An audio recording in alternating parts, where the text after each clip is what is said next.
মিথিলা জানাত আপনি লিখেছেন, আমার এলাকায় নির্বাচন চলছে, অনেক নির্বাচনী প্রার্থী ভোট চাইতে আসে, তাদেরকে আমরা ভোট দেব না, তবুও তাদের অনিষ্ট থেকে বাঁচার জন্য মিথ্যা বলি ভোট দেব। এরূপ মিথ্যা বলা কি জায়েজ আছে? বোন মিথিলা, এই সমস্যাটি আমাদের অনেকেরই।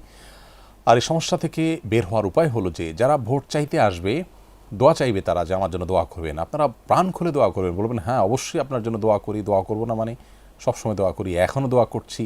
কী দোয়া করছেন সেটা তো আর আপনি তাকে বলছেন না। আপনি দোয়া করবেন তার জন্য, আল্লাহ তাকে হেদায়েত দান করুক।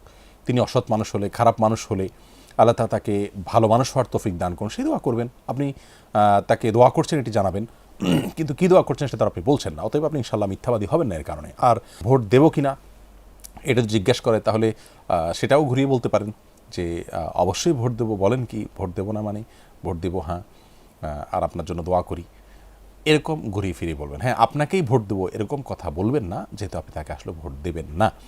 তো একটু ঘুরিয়ে ফিরিয়ে বলবেন, ইনশাআল্লাহ বিদিল্লাহ তার ফলে আপনি গুনাহ থেকে মুক্ত থাকবেন।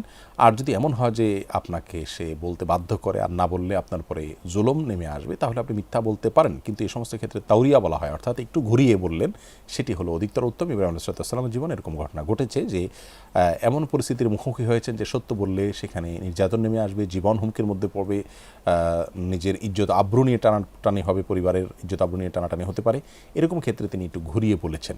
এই ঘুরিয়ে বলাটা জায়েজ আছে এই ধরনের পরিস্থিতিতে আত্মরক্ষার খাতিরে, কিন্তু মিথ্যা নয়, সরাসরি মিথ্যা একজন মুসলমান বলবেন না। এই সমস্ত ক্ষেত্রেও যদি আপনি মিথ্যা না বলে সততার উপরে টিকে থাকতে পারেন, সেটা অবশ্যই তাকওয়ার দাবি, কিন্তু সুযোগ আছে আপনার জন্য একটু ঘুরিয়ে বলার।